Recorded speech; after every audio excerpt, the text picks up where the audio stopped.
Hello everyone, welcome to my channel. स्वागत है आपका। लास्ट लेक्चर में जो हमने किया था वो था bills of exchange. Bills of exchange का हमने इंट्रोडक्शन, स्पेसिमेन सीखा था। हमने सारे क्वेश्चन अपने गवर्नमेंट टेक्स्ट बुक के कंप्लीट किए थे। आज हम कुछ नए नया टॉपिक चालू करने वाले हैं बिल्स ऑफ एक्सचेंज में। उसके पहले एक क्विक रिवीजन, हमने क्या क्या पढ़ा था। हमने पढ़ा था ड्रॉवर के बारे में। ड्रॉवर कौन होता है? बायर। फिर उसके बाद बायर था क्या? नहीं, ये मैं आपको टेस्ट कर रहा था। वैसे ड्रॉवर क्या होता है? सेलर। फिर बायर कौन होता है? ड्रॉवी। एंड देन फिर पेई होता है। पेई वो होता है जिसको आपको पैसे देने हैं। उसका इंफॉर्मेशन कौन देता है आपको? ड्रॉवर देता है। फाइन। हमने एक एग्जाम्पल लिया था, वो कौन सा एग्जाम्पल था? थोड़ा याद करो, रिवाइंड करो। अपना अंबानी साहब और दीपिका सिंह, याद है वो वाला एग्जाम्पल? अगर वो याद नहीं है तो प्लीज़ एक बार जाके रिवाइंड करो, लास्ट लेक्चर देखो और आपको समझ में आ जाएगा। बिकॉज ये पूरे चैप्टर में मैं वही एग्जाम्पल को कंटिन्यू करने वाला हूँ ताकि आपको बहुत ही ईजी हो समझने में सब। तो अब हम फिलहाल सीखने वाले हैं बहुत कुछ आज, बट उसके बीच में एक आध दो जो टेक्स्ट बुक में दिए हुए कुछ कुछ टॉपिक्स है छोटे मोटे, जैसे कि ट्रेड बिल क्या होता है, फॉरेन बिल क्या होता है, वो भी हम डिस्कस करेंगे आज के लेक्चर में। जस्ट अ क्विक उसमें समझने के लिए जस्ट एक क्विक रिविजन गो थ्रू, ताकि आपको एग्जाम में ऑब्जेक्टिव्स में वो आ सकता है, आपको वो इजी पड़ेगा। तो now coming on to this due date. Due date हम ये पढ़ने वाले आज। हम पहला चीज जो पढ़ने वाले हैं आज, ड्यू डेट। आप लास्ट लेक्चर में हमने बहुत बार ये ड्यू डेट के बारे में बोला कि 2 महीने में मुझे पेमेंट करनी है, 3 महीने में मुझे पेमेंट करनी है। अभी तो फिलहाल आपको समझ में आ गया बिल क्या है। वो एक डॉक्यूमेंट जैसा है जिसमें सब कुछ लिखा रहता है कि मुझे पेमेंट 2 महीने में देना या 3 महीने में देना, वट। तो अब वो 2 महीना कैलकुलेट तो करना आना चाहिए ना, बिकॉज एग्जाम में सम्स आएंगे अल्टीमेटली, और सम्स में तो आपको ड्यू डेट बहुत ही इंपॉर्टेंट है। तो हम आज जो सीखने वाले हैं वो है ड्यू डेट। अब ड्यू डेट क्या है, कैसे करना है, वो सब हम अभी देखेंगे। 2 तरीके के ड्यू डेट होते हैं। पहले बार ये हमने सीखा था लास्ट टाइम भी। अभी इसमें ऑन डिमांड वाला नहीं आएगा, बिकॉज ऑन डिमांड में कोई भी डेट नहीं दिया रहता है। आपको भी पता है जब आपने वो स्पेसिमेन किया था तब। तो सिर्फ 2 एक तरीके के डेट हो सकते हैं। कौन से है वो? एक है आफ्टर डेट और एक है आफ्टर साइट। एक है आफ्टर डेट और एक है आफ्टर साइट। अब आफ्टर डेट हम पहले देखते हैं, उसके बाद हम आफ्टर साइट देखते हैं। पर मैं इतना बोल सकता हूँ आपको कि ये दोनों सिमिलर है। आपको भी पता है आफ्टर डेट मतलब जिस दिन खरीदा उसी दिन से अगले दिन से आपका स्टार्ट होता है डेट। और आफ्टर साइट वो होता है जिस दिन एक्सेप्ट करता है कौन? ड्रॉई जब एक्सेप्ट करता है तब। तो आफ्टर साइट तभी से चालू होता है। बस यही डिफरेंस है, बाकी दोनों का सब कैलकुलेशन सेम ही रहता है। हम करते हैं आफ्टर डेट। अभी आफ्टर डेट में, ड्यू डेट में हम देखते हैं कैसे है। आफ्टर डेट में भी 2 तरीके के हैं। आफ्टर डेट भी 2 तरीके के है। पहला चीज जो है वो आपको क्वेश्चन में दिया रहेगा मंथ्स में। जैसे कि हमने एग्जांपल्स अपने एग्जांपल्स में लिए। मैंने दूसरा वाला आपको सिखाया ही नहीं था, मैंने जानबूझकर नहीं सिखाया आपको। मैंने मंथ्स में सिखाया, मतलब within 2 months you have to pay the amount. बोला था कौन? अंबानी ने बोला था कि 2 महीने में मुझे पे करो। तो वो 2 महीना जो है वो क्या है? आफ्टर डेट का मंथ्स में। तो 2 महीने का कैलकुलेशन, ये मंथ्स वाला कैलकुलेशन मेजॉरिटी टाइम्स मंथ वाला ही आता है। बहुत ही ईजी है मंथ वाला कैलकुलेशन, तो आपको ये कोई डरने की बात नहीं है। हम देखेंगे, एक आता है मंथ्स और एक टाइप आता है डेज। एक का आता है, एक मंथ्स का आता है और एक आता है डेज का। कभी भी कोई भी सब्जेक्ट अगर आप पढ़ रहे हो तो ऐसे चार्ट फॉर्म में बना के अपना खुद का नोट्स बनाओगे तो आपके लिए बहुत ही इजी होगा रिवीजन के टाइम पे। तो फिलहाल आफ्टर डेट में मंथ्स होता है और डेज होता है। अब मंथ्स जब करते हैं तो मंथ्स कैसे कैलकुलेट करने हैं अब आप एग्जाम्पल के यूज से समझेंगे यार क्या हो रहा है। तो अब देखो वो पेज नंबर 262 में आपको एक एग्जाम्पल दिया है। पेज नंबर 262 में आपको एक एग्जाम्पल दिया है। अब बिल डेटेड 12 जून 2019, मतलब बिल कब बना, 12 जून 2019 को वो बिल बना है। इस पेएबल मतलब उसको पे करना है कब, 2 months after date. 2 months after date मतलब 12 जून 2019 को बिल बनाया है और उसको 2 महीने के अंदर उसको पेमेंट करना है। Calculate the date of the bill, बस सिंपल। अब ऑब्जेक्टिव्स में आपको ऐसे सब पूछा जा सकता है बिकॉज ये नए पैटर्न में ऑब्जेक्टिव्स में एक क्वेश्चन ऐसा है कि कैलकुलेशन 5 मार्क का आएगा, एक सम कैलकुलेट करना है आपको, या 2-2 मार्क का एक सम आएगा, 2.5 मार्क का एक सम आएगा, आपको कैलकुलेट करना है। तो ये वाले चैप्टर से बहुत ऐसा आ सकते हैं, ये चैप्टर में बहुत कैलकुलेशन है, ऐसे बहुत सारे क्वेश्चन आ सकते हैं। ड्यू डेट कैलकुलेट करो, ये बहुत ही ईजी है, 5 मार्क ऐसे ही आपको जेब में आ जाएंगे। तो अब ध्यान दो कैसा करना है। अब मुझे बोलो कब का डेट था, ये 12 जून का डेट था, 12 जून 2019। मुझे बोलो 2 महीना कब होगा। हम एग्जैक्टली ऐसा गिनते हैं ना, फॉर एग्जाम्पल मंथ्स में कोई प्रॉब्लम नहीं आता है बट डेज में you can not do that. हम हाथ से गिनते हैं कि हाँ अब जून आया, लास्ट लेक्चर में मैंने ऐसे ही किया था, जून, हाँ जुलाई, अगस्त, याद है 14 अगस्त, बट वो अब इसमें चल जाएगा बट ये वाले केस में ऐसे नहीं पॉसिबल है। क्यों, वो आगे आपको पता चल जाएगा। तो अब मंथ्स का देखोगे तो मैं एक फॉर्मेट बताता हूँ आपको, उस तरीके से आप कैलकुलेट करोगे तो आप कभी भी गलत नहीं हो सकते हो। It is very easy simple format. अभी देखोगे अगर आपको टेक्स्ट बुक का फॉर्मेट जमता है, आपने किधर से सीखा है, ये वाला फॉर्मेट सिमिलर ही है बट उसका प्रेजेंटेशन थोड़ा डिफरेंट है। अगर आप उससे कंफर्टेबल है तो वो आप कर सकते हो, अगर ये वाला कंफर्टेबल है आपको तो आप ये ऐसा वाला कर सकते हो। तो अभी आता है आपका 12 जून ना, हाँ, सो 12 जून, जून मतलब 6 2019, 12 जून 2019। अब 12 जून 2019 है आपका डेज, राइट, सॉरी आपका बिल डेट, और आपको कब पे करना है, आफ्टर 2 months।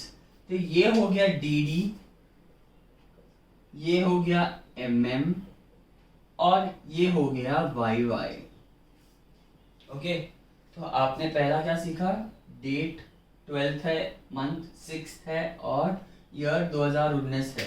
तो अब मुझे बोलो 2 महीना कि डेज में जाएगा कि मंथ्स में जाएगा कि ईयर में जाएगा। सबसे इजी ऑफ कोर्स मंथ्स में जाएगा बिकॉज 2 मंथ बोला है तो एमएम में जाएगा। ऐड करेंगे यहाँ पे 2 months, बाकी रिमेनिंग ब्लैंक। 6 + 2 8, 8 कौन सा मंथ आता है आपका, सिंपल अगस्त। तो 12 अगस्त 2019 को आपका ड्यू डेट है, ठीक है। अगर 12 अगस्त 2019 को आपका ड्यू डेट है। आपने ये टेक्स्ट बुक में देखा, इधर तक तो राइट है।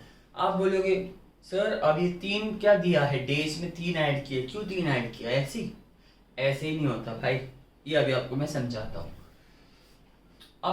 अब मुझे बोलो कि 12 अगस्त को आपको पे करना था 2019 को, आपको कुछ भी हो 12 तारीख को पे करना है, ठीक है। फिर भी अपने बहुत सारे ऐसे लोग हैं, आलसी लोग या फिर कंजूस लोग या नाटक करने वाले लोग, कि उन लोग अपना पैसा टाइम पे देते ही नहीं हैं। तो वो सेलर बोलता है कि ठीक है भाई तुम लोग 3 दिन और ले लो बट 3 दिन के बाद तो मुझे देना ही पड़ेगा आपको, नहीं तो मैं आपके घर पे आके बैठ जाऊँ, फाइन। तो उन लोग क्या देते हैं, एक एक्स्ट्रा पीरियड देते हैं। क्या देते हैं, एक एक्स्ट्रा पीरियड देते हैं, दैट इज 3 days, जो कि बहुत ज्यादा है ना, बहुत ज्यादा है। हाँ ऑफ कोर्स, कितना 3 दिन देते हैं यार, सालो अब तो ये तो 3 दिन तो दे रहे हैं उन लोग आपको इतने रहम खा के, आपको और चाहिए ज़्यादा, वाह। आप क्रेडिट पे लेते भी हो और आपको डेज भी नहीं चाहिए, सर एक्स्ट्रा ज़्यादा चाहिए। तो अभी एक्स्ट्रा डेज कितना दिया उन्होंने, 3 डेज, उनका शुक्रगुजार है उस सेलर का।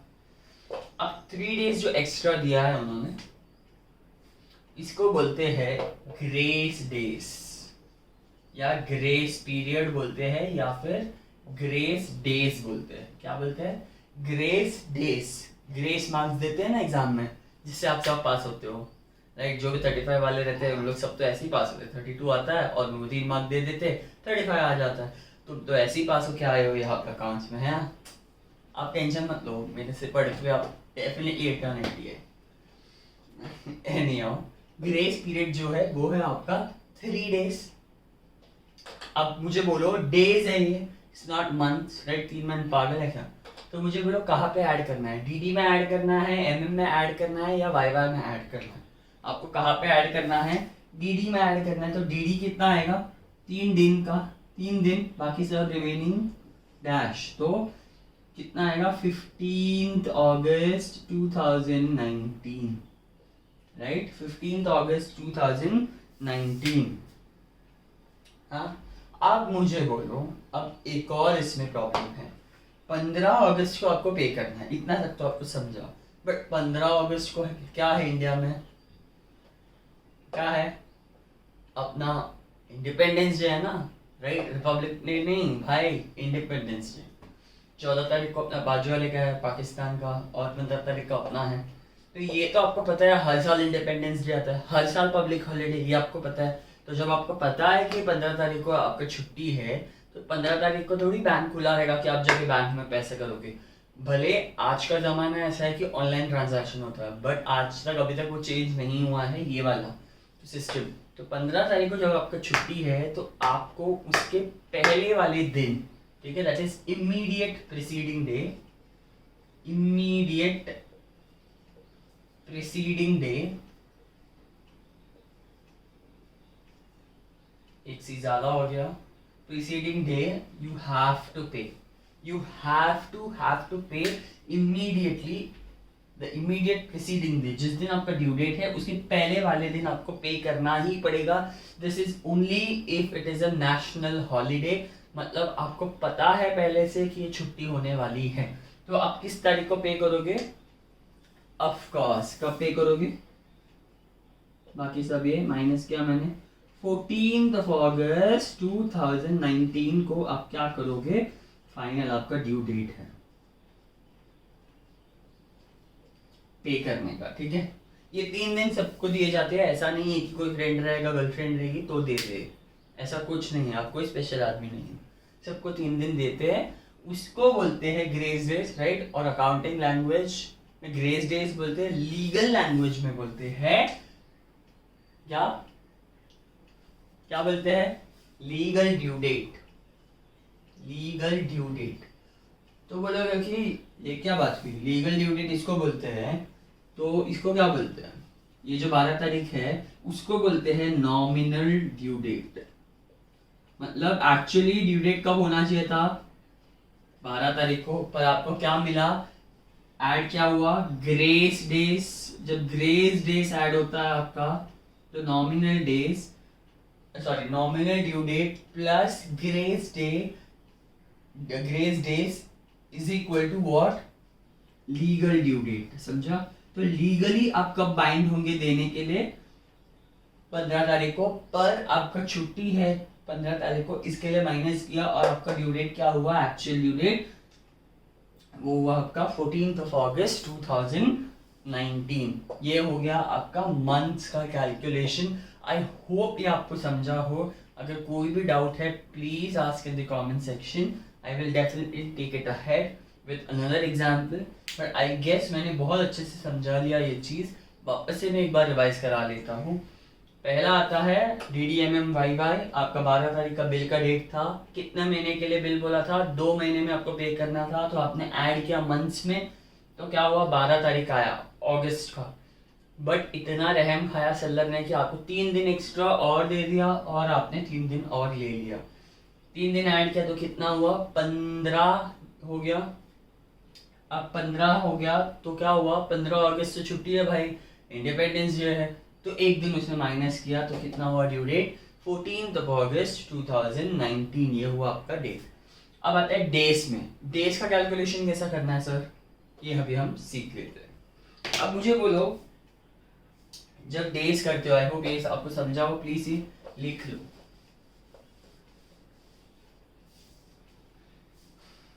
अब डेज,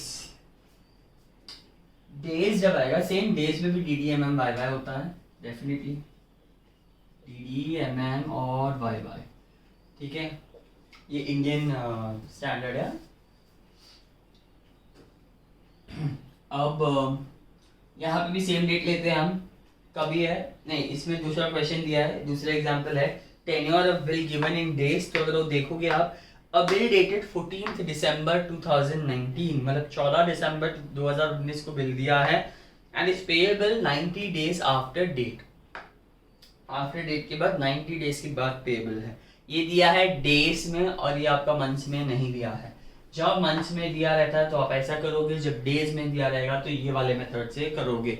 ये ऐसे करने से अच्छा प्लीज हाथ से मत करो, इवन जब मन से आता है do it like this, because it will help you getting a correct answer. अभी हर क्वेश्चन में आपको डेट पूछा जाएगा, आपको डेट के साथ आंसर लिखना है, और अगर आपने आंसर भले राइट लिखा है, डेट गलत लिखा है, आपका पूरा answer zero. You don't want like that, right? So you have to do this. अच्छे से साइड में वर्किंग कर लो, कोई प्रॉब्लम नहीं है, कोई भी कुछ नहीं बोलेगा, आप छोटे नहीं हो जाते हो। प्लीज़ ये वर्किंग याद से करना, बहुत सारे मेरे स्टूडेंट्स हैं जो नहीं करते और लास्ट में गलत होता है।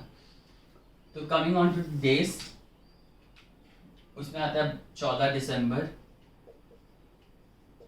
2019 ना, तो मैंने 19 लिखता हूँ, ठीक है, 19, 14 दिसंबर 2019।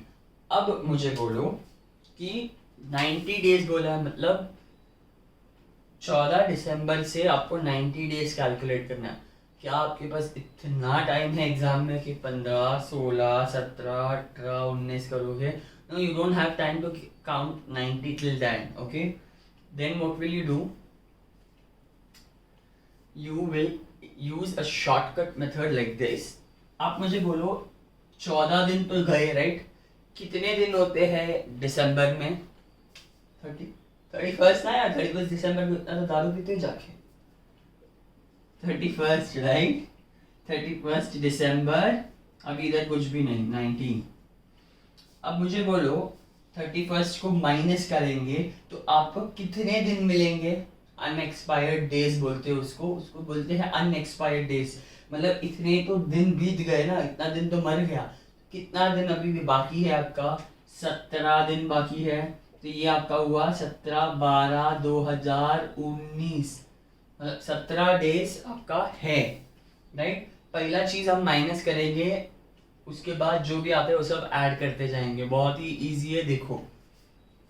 पहला है 14 तारीख का बिल, उससे मुझे बोलो 14, अभी डेज में अपने को काम करना है, मंथ्स में कुछ नहीं करना है। तो जब डेज में करना है, 14 तारीख था, 14 दिसंबर, मतलब 14 दिन तो बीत गए हैं। अब कितने बचे नए, कितने दिन है? आप कब से काउंट करते हो? 15, 16, 17 ना।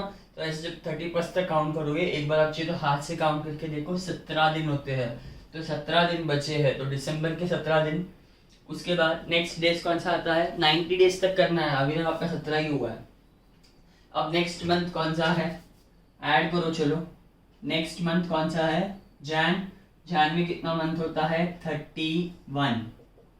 ये 2020 हो जाता है भाई, नया साल आ गया, पेड़े बाटो। 2020 आ जाता है, उधर कर लेते, चलो नीचे ऐड करेंगे। तो ये जैन हो गया, ये 2020 हो गया। यहाँ पे कितना आता है? 7 + 1 8, 3 + 4 सॉरी 3 + 1 4, 48, राइट? तो कितना हुआ?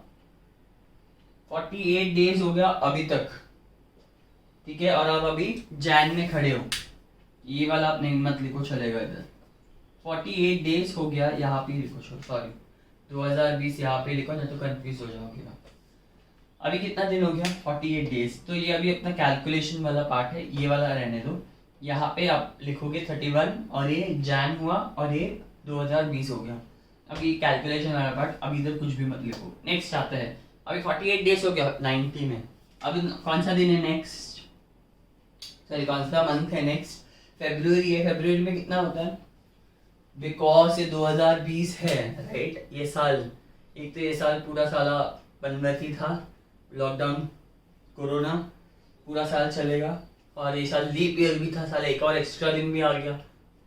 तो कितना दिन था ये साल लीप ईयर था इसके लिए, तो यहाँ पे कितना आ जाता है फेब, तो 29 फेब ऐड करो उसको, तो आपका कैलकुलेशन रहेगा 9 + 8 10 11 12 13 14 15 16 17 17 दिन राइट। 17 दिन कैरी फॉरवर्ड करोगे, 1 4 + 1 5 5 + 2 7 77 डेज हो गया अभी तक आपका। अब कितना बचा है, 90 डेज आपको करना है ना, 90 डे कैलकुलेट करना है आपका। अभी तक तो 77 हो गया, बहुत बाजू में आ गया, बहुत पास आ गए उसके, बस अभी पहुंचना है जल्दी। कितना दिन चाहिए आपको 90 करने के लिए, अब you can do the reverse calculation right, because अब जो है नेक्स्ट कौन सा मंथ है, मार्च। मार्च में 31 डेज है, do you want 31 days, so why are you going to write here 31, you don't have to write full 31, so you will write only that many days जितना आपको चाहिए। किस क्या फाइंड करने के लिए, nominal due date. Nominal due date find करने के लिए आपको कितने दिन चाहिए, और 13 odd days. You just need 13 days to calculate. So we reached here in March 2020. ये आपका हुआ 7 + 3 10, 7 + 1 कैरी फॉरवर्ड हुआ 8 + 1 9, 90 डेज हो गया आपका। This is what your nominal due date, NDD short form मेरा, ठीक है। नॉमिनल ड्यू डेट, आप आपकी गर्लफ्रेंड्स को फ्रेंड्स को प्यारे नाम से बुलाते हैं, तो मैं मेरे 90 डेज नॉमिनल ड्यू डेट को NDD बुलाता हूँ। इसमें आप हंस क्यों रहे हो, ओके बोलोगे प्लीज सर अब आपका पीजे मत मारो, रहने दे यार, मैं भी तो खुश होने दो। ओके नॉमिनल ड्यू डेट जो है वो 90 डेज, सॉरी 90 डेज हो गया आपका। मुझे बोलो नॉमिनल ड्यू डेट कौन सा है आपका, ये वाला नहीं, सॉरी ये है ना 13 मार्च 2020, ये क्या हुआ आपका नॉमिनल ड्यू डेट। अब कौन आ रहा है, अब हम यहाँ पे लिख लेते हैं नया वर्किंग से। मुझे बोलो नॉमिनल ड्यू डेट आपका क्या है, 13/3/2020, ये हुआ आपका नॉमिनल ड्यू डेट। अब आप क्या करोगे, क्या ऐड करोगे, वो ग्रेस डेज को। तो ग्रेस डेज, हर इंसान को ग्रेस डेज मिलता है, चाहे वो मंथ्स में कैलकुलेट करो चाहे वो डेज में कैलकुलेट करो, ये दोनों सिर्फ अलग अलग तरीके हैं कैलकुलेट करने का, क्वेश्चन पूछने का, दैट्स इट। तो आप कितना ऐड करोगे, इधर डेज में ऐड करोगे ना, ये DD है, ये MM है और ये YY है, तो आप यहाँ पे कितना ऐड करोगे 3 days, that's it, you will get it. कितना हो गया 16 मार्च 2020 को आपका लीगल ड्यू डेट है, LDD। अब मुझे आप एक चीज बोलो कि लीगल ड्यू डेट क्या है, 16 मार्च 2020। क्या 16 मार्च को कोई भी नेशनल हॉलीडे है, नहीं है राइट। जब नहीं है तो आप उसी दिन आपको पे करना पड़ेगा, कोई और चारा नहीं है, fine, I hope you understand. But अब एक एग्जाम्पल लो, ये आपके टेक्स्ट बुक में नहीं है पर मैं आपको एक एग्जाम्पल देता हूँ एक चीज समझाने के लिए। सोचो 11 मार्च 2020 या 15 मार्च, आपको जो मन चाहे, चलो 16 मार्च पकड़ो। 16 मार्च को 2020 को, वैसे तो कोरोना हो गया था पर आप सोचो आपका लॉकडाउन तो 22 तारीख से स्टार्ट हुआ था, सोचो 16 तारीख को अचानक से सब कुछ बंद कर दिया, कोरोना इतना आया कि 16 तारीख को ही बन गया। चलो कोरोना आई तो फ्लड्स या साइक्लोन कुछ भी आया 16 तारीख को, सुबह सुबह 8 बजे आप जा रहे थे किधर, पैसा भरने के लिए, आपको इतना दिन मिला फिर भी आपको 16 तारीख ही मिला जाने के लिए।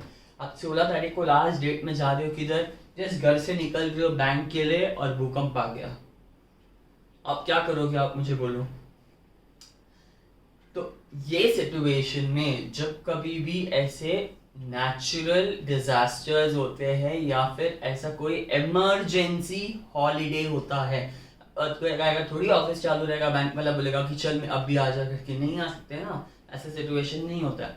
तो जब वो इमरजेंसी हॉलीडे डिक्लेयर करती है गवर्नमेंट, तो उस इमरजेंसी हॉलीडे के चक्कर में आपको एक और दिन एक्स्ट्रा मिलता है, बिकॉज आप प्रिपेयर्ड नहीं थे वो चीज़ के लिए।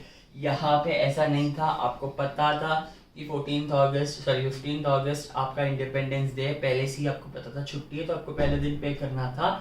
वेरा 16 मार्च को कोई भी हॉलीडे नहीं था, पर इमरजेंसी हॉलीडे हुआ डिक्लेयर, इस वजह से आपको एक और दिन एक्स्ट्रा मिलता है। वो आता है 17 मार्च 2020।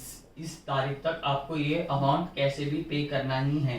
तो ये हुआ आपका, क्या हुआ, इमरजेंसी हॉलीडेज में एक दिन एक्स्ट्रा मिलता है, तो you have to pay the amount immediately next day of your legal due date. और जब पहले से आपको पता रहता है it's a public holiday, then you will pay immediately preceding the legal due date.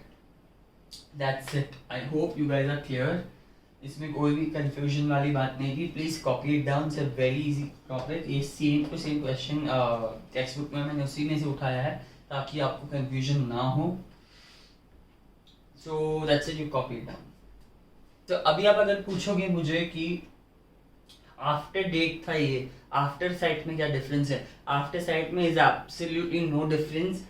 उसी में सिर्फ एक ही डिफरेंस है कि यहाँ पे 12 तारीख था, 12 तारीख का बिल डेट था और अपना 12 तारीख का डेट से ही चालू किया कैलकुलेशन। उसमें क्या होता है कि अगर 12 तारीख का डेट है और उन्होंने एक्सेप्ट किया सोचो 15 तारीख को, तो आपका यहाँ पे कहा क्या, कौन सा डेट होएगा, 15 जून। बस उतना ही, कोई और चेंजेस नहीं है। ये बहुत ही सिंपल है, हमने लास्ट लेक्चर में भी किया था। फाइन।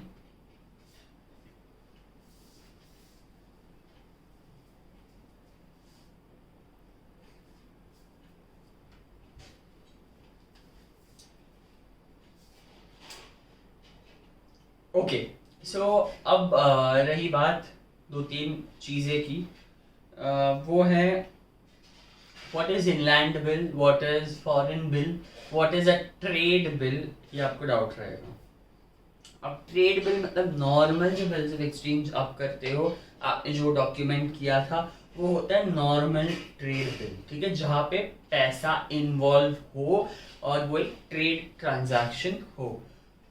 फिर आता है what is inland bill. Inland bill मतलब ऑफ कोर्स दो लोगों के बीच में रहे, दो लोग रहेंगे तो ये एक ट्रांजैक्शन कर सकते हो, तो जो ए एंड बी, तो जब फॉर एग्जांपल ए इंडिया में है और बी भी इंडिया में है, ठीक है, भले उन लोग दूसरे दूसरे स्टेट में रहे पर उन लोग दोनों भी इंडियंस है या इंडिया में ही हैं, और उन दोनों के बीच में अगर कोई भी मतलब डोमेस्टिक ट्रांजैक्शंस होती है between each other, then it will be called as an inland bill, ठीक है।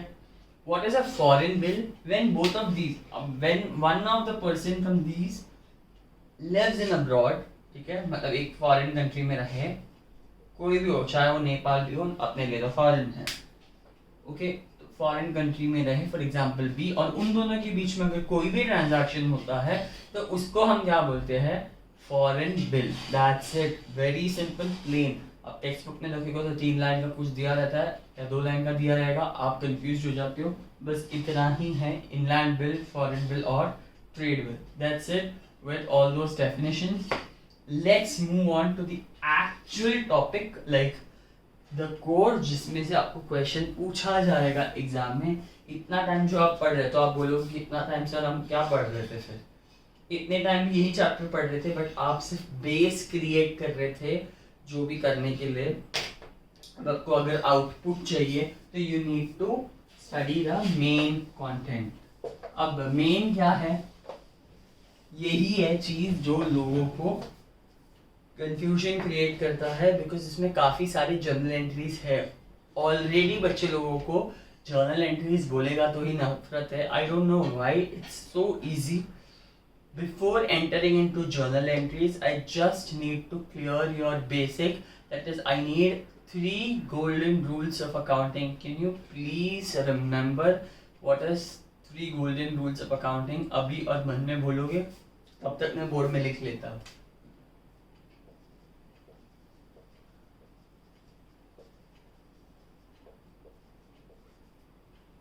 वन इज रियल, पर्सनल और नॉमिनल।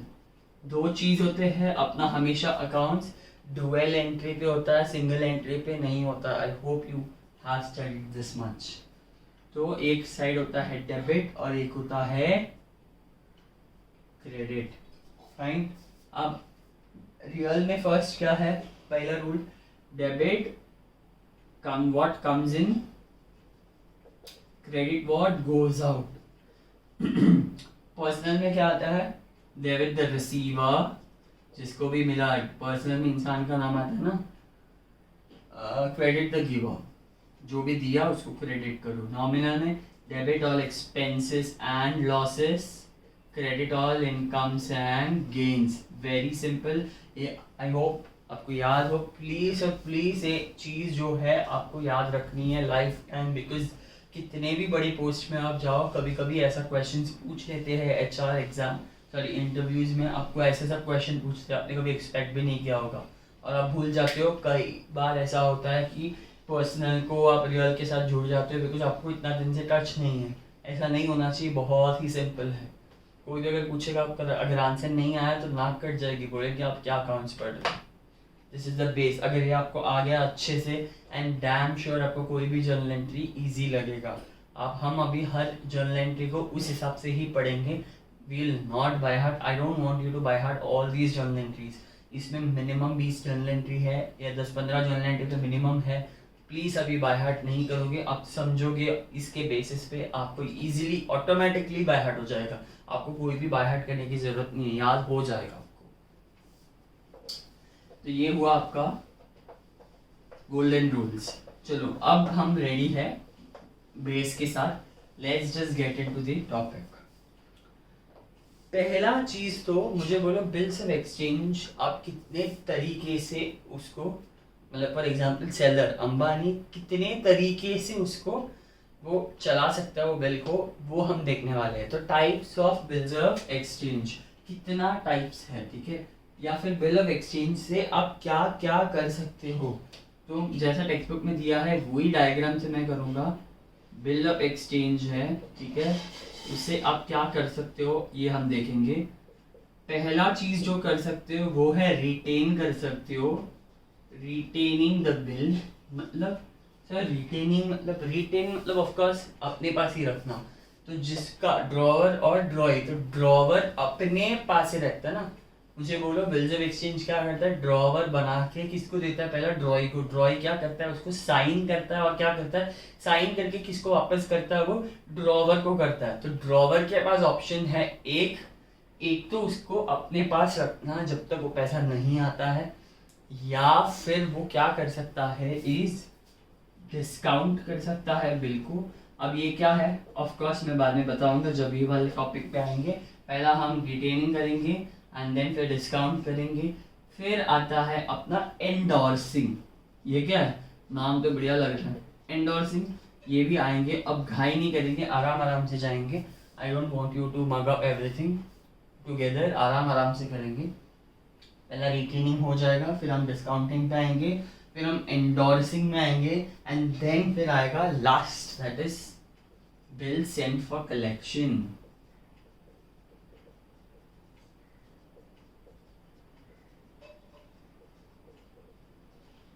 अब बिल सेंट फॉर कलेक्शन, ये 4 तरीके हो सकते हैं आपको, जो बिल्स ऑफ एक्सचेंज के साथ एक ड्रॉवर मतलब एक सेलर कर सकता है कुछ। अब एग्जाम में आपको ये पूरा साथ में आता है, ऐसा नहीं है कि कोई भी एक टॉपिक से आएगा या 3 टॉपिक से आएगा। आपको मेजॉरिटी ऑलमोस्ट 4 में से 3 तो आएगा ही आएगा। तो और इसके अंदर भी 5-6 जर्नल एंट्री है, हर एक को 5-5 जर्नल एंट्री है मिनिमम। तो आप पकड़ो 4 × 5 20 जर्नल एंट्रीज तो आपका हो गया, जैसे लास्ट मैंने बताया था पहले। 20 जर्नल एंट्री आपको पढ़ने है, that's it, and new chapter is done, you just have to write it. आपने ड्यू डेट सीख लिया, ड्रॉ कौन सीख लिया, पे सीख लिया और ये सीख लिया, दैट्स इट, इजी। अब ये सब मैंने आपको बताया कि इतने सारे बिल्स हैं, ये सब क्या है इसकी एक्सप्लेनेशन और इसका अंदर का जर्नल एंट्रीज में जब ये टॉपिक करेंगे तब मैं सिखाऊंगा। तो फिलहाल हम देखेंगे the first one, that is retaining of bill of exchange. Retaining, okay, अब रिटेन कर रहे हैं मतलब उसी के पास, ड्रॉवर अपने पास रख रहा है, तो वो कैसा होगा वो हम देखने वाले हैं। अब क्या होता है कि बिल्स ऑफ एक्सचेंज साइन करके कौन देता है, ड्रॉई, मतलब अग्री करके क्या दे देता है, कौन, दीपिका साइन करके दे दी थी ना, याद है, दीपिका ने साइन करके दे दिया था अंबानी को, रिटेन किया, तो अंबानी ने अपने पास ही रखा। अंबानी बोलते हैं मुझे इतना ज़रूरत नहीं है फिलहाल, ठीक है रहने दे, मेरे पास ही रहेगा, 2 महीने के बाद दीपिका आके मुझे पैसा दे देगी, 3 दिन का एक्स्ट्रा ग्रेस पीरियड भी इसको दिया है मैंने। तो क्या होता है, रिटेन किया है उसने बिल्कुल। अब ये हो गया आपका बेसिक। अब इसमें अगर जिसको नहीं समझा हो तो मैं आपको बताता हूँ एक डायग्राम जो आपको दिया है टेक्स्ट बुक में। पहला क्या होता है, आप देखो सेलर जो है, पहला अगर आप देखोगे सेलर, ठीक है, जो आपका सेलर है वो सेलर क्या हुआ, बायर को गुड्स बेचा, राइट, गुड्स बेचने के बाद उसने क्या किया,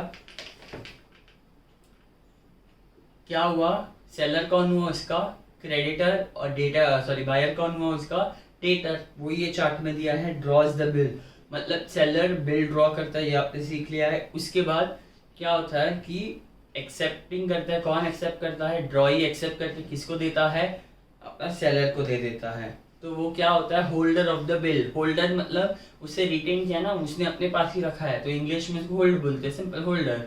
तो होल्डर ऑफ अ बिल कौन, सेलर, दैट इज ड्रॉवर। फिर जिस दिन पैसा देना है, मतलब 2 महीने बाद जब दीपिका के पास कौन जाएगा पैसा देने या पैसा लेने, ऑफकोर्स अपना पैसा अपने को चाहिए तो हम जाएंगे, दीपिका तो आराम से घर पे बैठी रहेगी, हम जाएंगे दीपिका के पास। तो अंबानी साहब जब जाएगा दीपिका के पास, वो क्या करेगा, उसने जो बिल ऑफ एक्सचेंज साइन किया है, क्या पता दीपिका बोलेगी मैं नहीं देने वाली है, तो पॉसिबल नहीं है ना, उसके पास तो है क्या, उसके पास अपना बिल्स ऑफ एक्सचेंज है, तो लेके जा रहा है उसके पास। जैसे जाता है दीपिका बोलती है अरे हाँ हाँ मुझे याद ही नहीं था, आपका पैसा पेमेंट बाकी है, चलो मेरे पास है पैसा, आ जाओ, घर पे बैठे चाय वाय पिलाया, सब किया।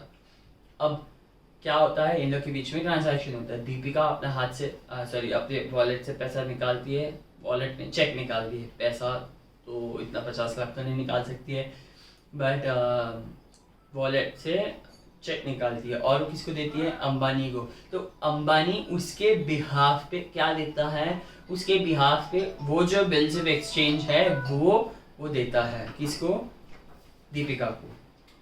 तो ये हुआ आपका ट्रांजैक्शन कंप्लीट, क्योंकि ये पूरा कंप्लीट हो गया, आपने बिल ड्रॉ किया, क्रेडिट से लिया, आपने बिल ड्रॉ भी किया, एक्सेप्ट भी किया, उसके बाद वो आके पैसा भी लिया उससे, और आपको उसने क्या दिया, आपको उसने बिल भी दे दिया, तो पूरा का पूरा खत्म। फिर आपको चाहिए तो बिल फाड़ के डस्टबिन में फेंक सकते हो, right. So everything is done, so that's it with retaining of a bill. बहुत ही इजी है, ये डायग्राम के थ्रू अभी गवर्नमेंट ने टेक्स्ट बुक में बहुत अच्छे से समझाया है।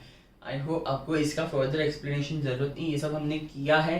I just wanted to explain you the basic of this retaining of bill. अब हम देखते हैं क्या, जर्नल एंट्रीज के ओर। Journal entries please by heart मत करो, बहुत ही इजी है। पहला मैं एक डिवीजन करता हूँ इधर, retaining of a bill, bill retained, okay, इसका शॉर्ट फॉर्म हम बोलेंगे when a bill is retained, when a bill is retained.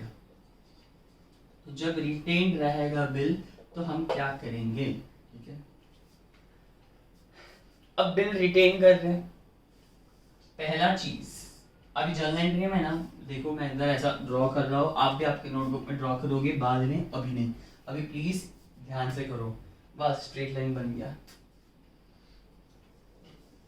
Okay, यहाँ पे ट्रांजैक्शन होगा,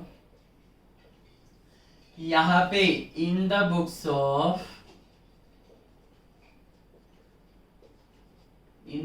ऑफ ड्रॉवर, ड्रॉई, अरे भाई दोनों भी तो जर्नल एंट्री पास करेंगे ना, दीपिका भी तो पास करेगी अपनी बुक में, वो भी तो अपने एक्सपेंसेस या जिसको पैसा देना है वो भी तो रिकॉर्ड करेगी उसके अकाउंट्स में, तो ड्रॉई भी होगा, ड्रॉई के बुक में भी एंट्रीज होंगे और ड्रॉवर के बुक में भी एंट्रीज होंगी। अब क्या एंट्रीज होंगे, कैसे एंट्रीज होंगे, वो हम अभी देखेंगे। तो पहला चीज जो है सिंपल, इसमें ना 5 जर्नल एंट्री है, याद करने के लिए इजी है, ध्यान दो। पहला वाला एंट्री जो है वो है सेल का। कौन सेल करता है? सेलर, मतलब ड्रॉअर सेल करता है। मुझे बोलो जब भी आप सेल करते हो कुछ भी goods are going out, right, goods are real account. तो जब सेल होता है क्या होता है? बाहर जाता है। तो रियल का क्या है? Debit debit what comes in, credit what goes out. तो आपको इतना तो समझ गया कि क्या क्रेडिट में क्या जाएगा आपका? टू सेल्स अकाउंट, ये जाएगा, आपको समझ गया। देखो ऐसा समझो आप जनरल एंट्रीज को रट्टा मत मारो प्लीज। टू सेल्स गया क्रेडिट में, मुझे बोले डेबिट में क्या आएगा? क्या सेल करने में कुछ पैसा उसको अभी मिल रहा है? क्या अंबानी को अभी पैसा मिल रहा है? नहीं ना, ये क्रेडिट सेल्स है, राइट। क्या पैसा मिल रहा है? नहीं। तो क्वेश्चन में कभी कभी क्रेडिट सेल्स का भी आता है, कभी कभी पार्ट पेमेंट का भी आता है, पूरा कैश का नहीं आएगा, क्योंकि नहीं तो फिर ये चैप्टर का एग्जिस्टेंस ही नहीं रहेगा। तो ये क्रेडिट सेल्स वाला है। क्रेडिट सेल्स रहेगा तो क्या होता है? उधारी पे बेचा है, मतलब वो बंदा कौन हो गया अपने लिए? डेटर। डेटर कौन होता है? जिससे पैसा लेना है, राइट। तो डेटर वो होता है, तो डेटर आएगा किधर? डेबिट में, राइट ना, उसको हम डेबिट करेंगे, राइट। उससे अपने को लेना है, मतलब अपने को पैसा मिलने वाला है।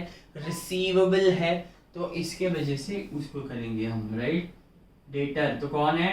ड्रॉवी। इधर डेटर करके नहीं लिखेंगे, will write drawee account debit to sales account. अगर कैश में कुछ भी पार्ट पेमेंट किया है उसने तो कैश अकाउंट डेबिट, क्योंकि पैसा मिला। Debit what comes in, real account है कैश, कैश आया ड्रॉई अकाउंट, उससे पैसा मिलना।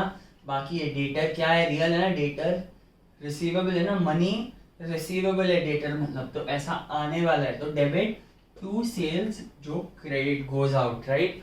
तो टू सेल्स, राइट, ये हुआ आपका ड्रॉअर की बुक में, क्योंकि ड्रॉअर एक सेलर है। मुझे बोलो ड्रॉई कौन है? सेलर है क्या? नहीं, ड्रॉई कौन है? परचेजर है। तो मुझे बोलो परचेजर की बुक में क्या एंट्री आएगा? परचेजर की बुक में एंट्री क्या आएगा? परचेजर की बुक में परचेज की एंट्री आएगी, of course.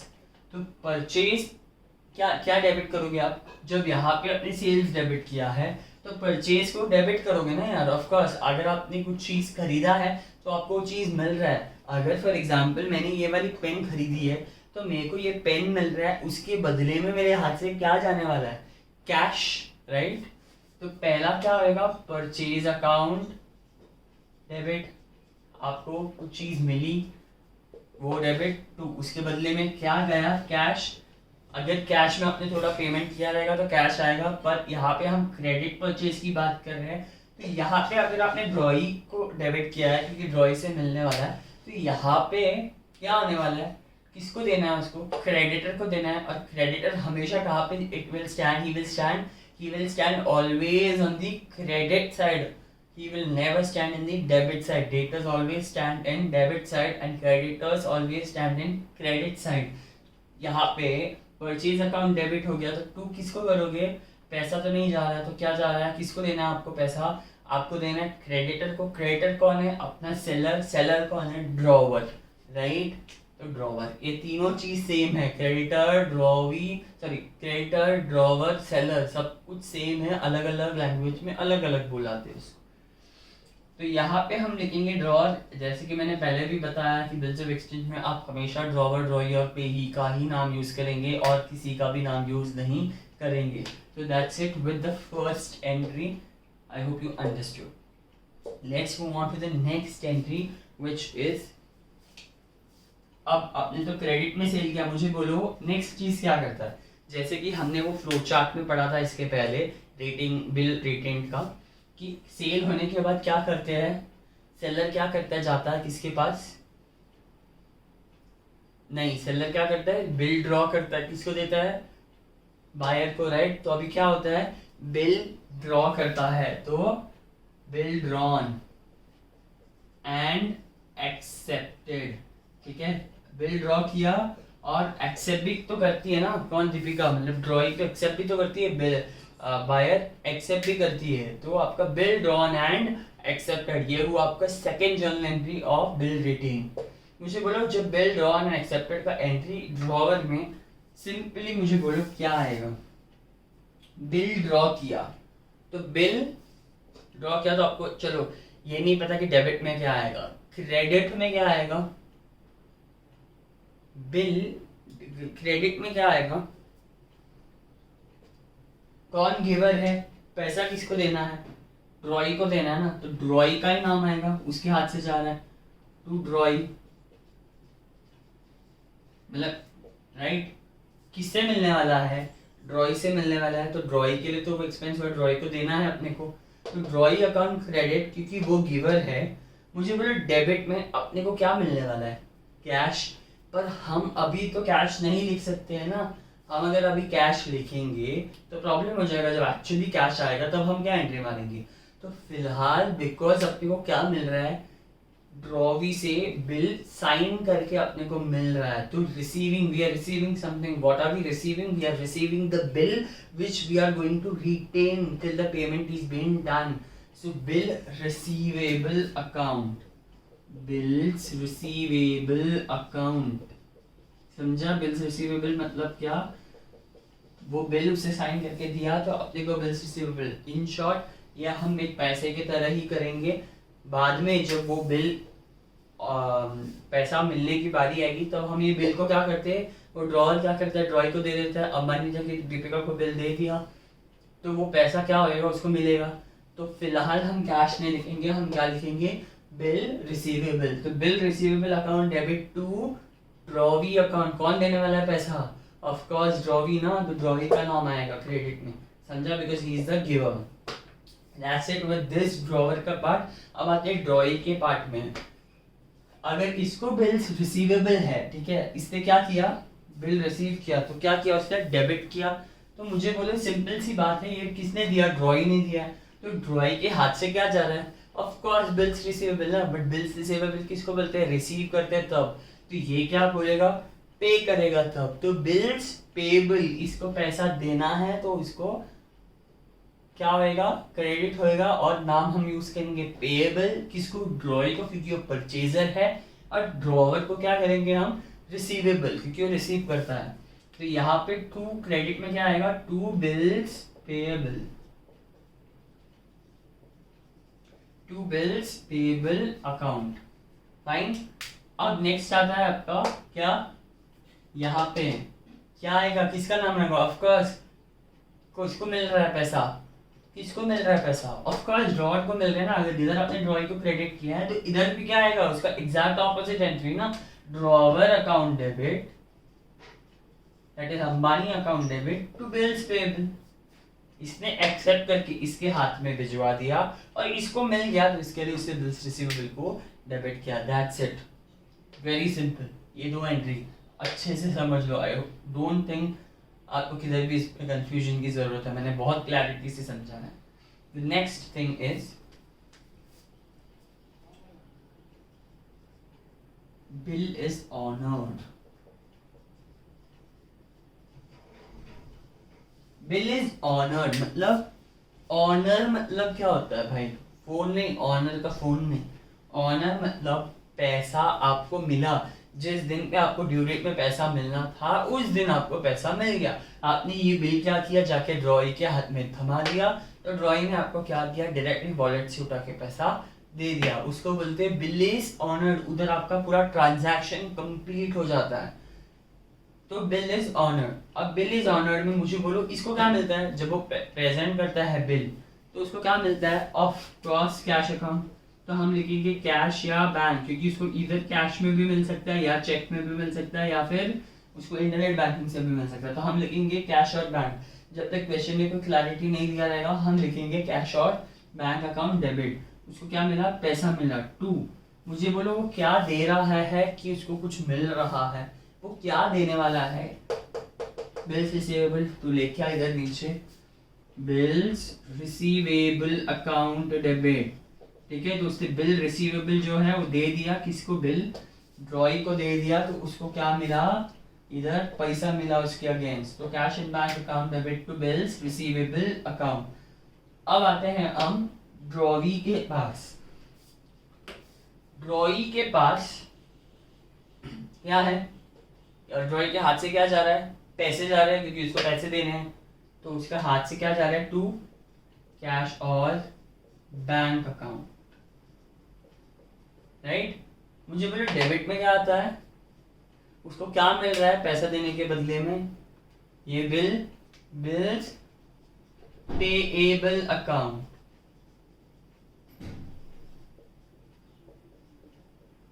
Debit. That's it with this 3 entries. इसके बाद जो हम 2 सीखने वाले हैं वो वेरिएशंस है। अगर ये आपका बराबर चला तो मतलब आपका पूरा ट्रांजैक्शन अच्छे से हुआ। अब जो हम 2 सीखने वाले हैं उसका वेरिएशन है। एग्जाम में हो सकता है आपको सिर्फ ऐसा ही पूछा हो, या फिर हो सकता है ये जो दूसरा 2 वेरिएशन सीखने वाले उसमें से पूछा जाए।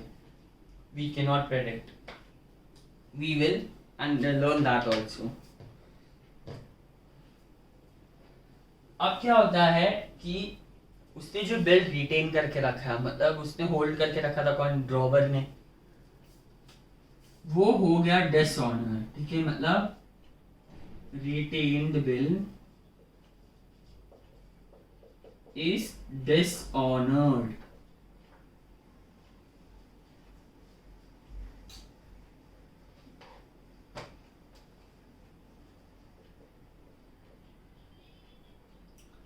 अब जब रिटेन्ड बिल इज डिसऑनर्ड हुआ है, डिसऑनर, ऑनर मतलब पैसा मिला आपको, डिसऑनर मतलब आपको पैसा नहीं मिला है। क्यों नहीं मिला है? वेरियस रीजंस हो सकते हैं। शायद उसके पास कैश आउट हुआ हो, वो इंसॉल्वेंट हुआ, उसके पास पैसा ना हो, क्या वो मर गया हो, एनी डैम रीजन हो सकता है, उसके वजह से उसका बिल डिसऑनर हुआ है।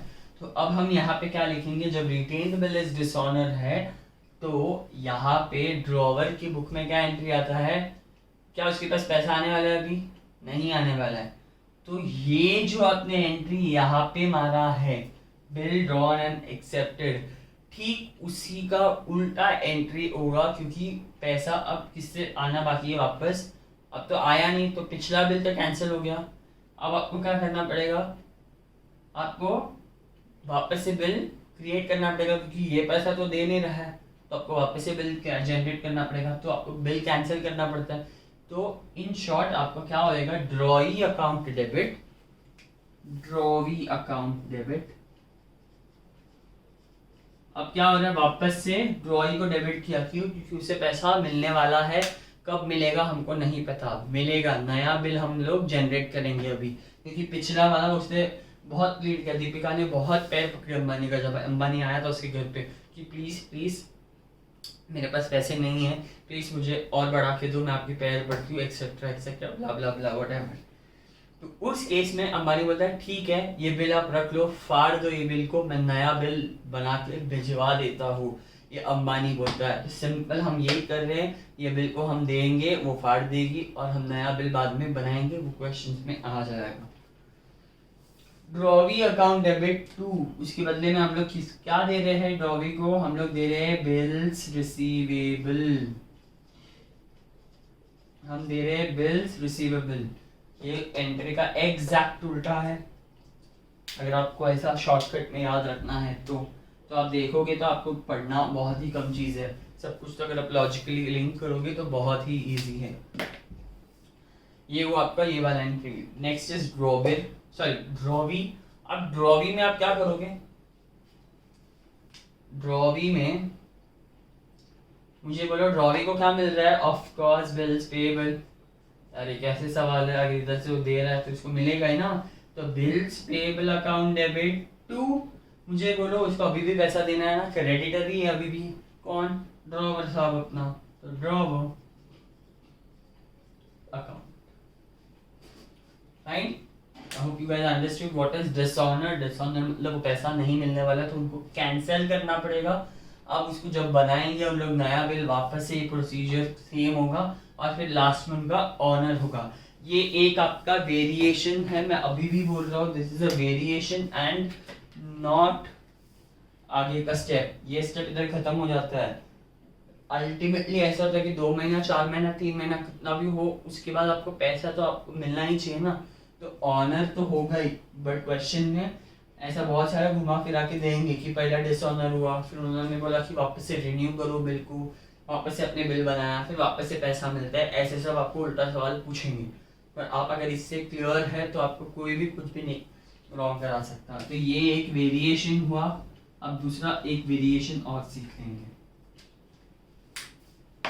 वो है रिटेन्ड बिल डिसऑनर्ड, और उसके बदले में क्या होता है कि नोटिंग चार्जेस लोग बोलते हैं, मतलब ड्रॉवर बोलता है, मतलब सेलर अंबानी बोलता है कि भाई मैं तेरे घर पे इतना आया, मेरा पेट्रोल का खर्चा हुआ, ये हुआ, या पेपर का खर्चा हुआ क्योंकि मैंने इतना किया, तो उसका चार्ज तो मैंने एक्स्ट्रा तेरे से लेने वाला हूँ, मुझे नहीं पता, तू मुझे इधर अभी पे कर या फिर इसी के साथ ऐड ऑन कर दे, और बाद में जब तू मुझे सब पैसा देगी सारा पैसा साथ में दे दे, या फिर तो अभी मुझे वो वाला सिर्फ पैसा कैश में दे दे, बाकी जो पैसा नया बिल में बनवा के भिजवा देता हूँ, ये वो बोलता है। तो उसका दूसरा वेरिएशन है, fifth one, that is bill retained bill dishonoured, retained bill is dishonored and noting charges paid। कौन पे करेगा noting charges? Of course drawee पे करेगा ना नोटिंग चार्जेस, राइट और नॉट, राइट? क्यों? बट मुझे एक चीज बोलो, पहला इसके हाथ में से तो पैसा जा रहा है, कैश तो जा रहा है उसके हाथ में से, इसके लिए तो उससे मांग रहा है ना पैसा, इसके हाथ से कैश गया कि नहीं, पेट्रोल का खर्चा हुआ कि नहीं, उसके हाथ से पैसा जा रहा है, तो उसके बदले में वो पैसा मांग रहा है उससे, तो उसके लिए तो एक्सपेंस है, इसके लिए क्या है, इसके लिए एक्सपेंस तो नहीं है, इसके लिए रीइंबर्समेंट है, तो वो हम ड्रॉवी के अकाउंट में ही डालेंगे। देखते हैं क्या करेंगे एंट्री में, यहाँ पे आएगा drawee account debit, drawee account debit. अब मुझे बोलो ड्रॉई से उसको पैसा मिलना था, क्या पैसा मिलना था? दो पैसा मिलना था, एक तो हुआ उसका बिल का जो पैसा था, और एक हुआ उसका नोटिंग चार्जेस का, क्योंकि इसने अपने हाथ से जेब से निकाला था वो पैसा, तो ये दोनों मिलके क्या होगा, ड्रॉई के अकाउंट में आएगा। तो उसके हाथ से क्या जा रहा है? ऑफ कोर्स ये बिल्स रिसीवेबल जा रहा है ना। अरे आप कंफ्यूज मत हो जाना कि ये ऊपर का क्या बिल्स रिसीवेबल, बार बार क्या बिल्स रिसीवेबल दे रही हो, बार बार कोई भी बिल्स रिसीवेबल नहीं दे रहा है, ये अलग टाइप का वेरिएशन है क्वेश्चन में। एक तो ये पूछा जाएगा, या फिर ये पूछा जाएगा, या फिर ये पूछा जाएगा, तीनों साथ में नहीं पूछ सकते, लॉजिक नहीं बनता है वो, ठीक है?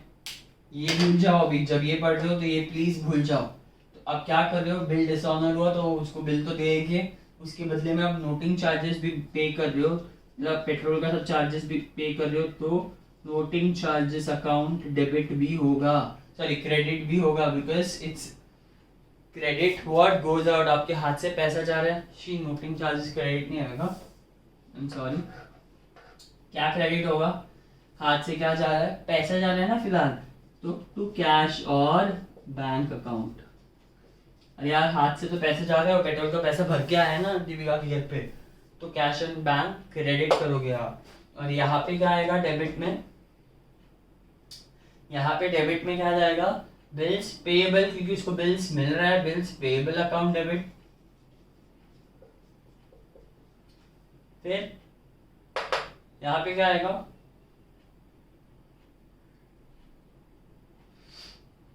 कैश बैंक नहीं ना, ये थोड़ी पैसा दे रहा है। इधर क्या आएगा, नोटिंग चार्जेस ना यार, नोटिंग चार्जेस उसके लिए क्या हुआ, उसके लिए एक्सपेंस हुआ ना यार। अगर कुछ भी चीज यहाँ पे क्रेडिट है वो चीज यहाँ पे डेबिट होगी ना यार। नोटिंग चार्जेस इसके लिए क्या हुआ, खर्चा हुआ, इसके लिए क्या हुआ, रीइंबर्समेंट हुआ, रीइंबर्समेंट हुआ, इसके वजह से ड्रॉई के अकाउंट में पूरा दोनों पैसे को ऐड किया है हमने, और यहाँ पे उसने पैसा पे किया तो ठीक है, टैली हो जाएगा वो, उधर उसको वापस तो अपना पैसा मिल गया ना, क्या फर्क पड़ता है। यहाँ पे इसके हाथ से जो बिल था अमाउंट, वो बिल तो हुआ ही, उसके अलावा जो एक्स्ट्रा नोटिंग चार्जेस का पेमेंट है वो भी उसके हाथ से जा रहा है।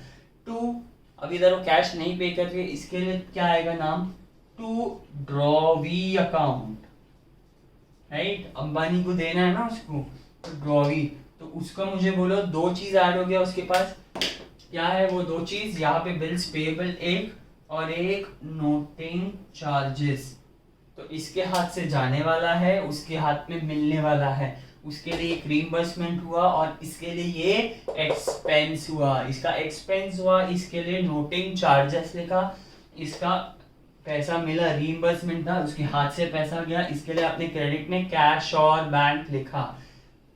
आई होप यू अंडरस्टूड। बस इतने ही क्वेश्चंस है, सॉरी इतने ही जर्नल एंट्रीज है बिल रिटेन्ड में। 5 जर्नल एंट्रीज है। आई होप आपको समझे हो। प्लीज कॉपी करना और रिवाइज करना, इसके आगे के हम करेंगे, बट इतना करना, आराम आराम से जाना, बहुत ही इजी है। ऐसे सिर्फ 5-4 आपको जर्नल एंट्री पढ़ने हैं, 4 type of bills of exchange है, आपका हो जाएगा ये चैप्टर इजीली। तो फिलहाल हुआ आपका बिल इज रिटेन्ड का sum. That's it, copy down.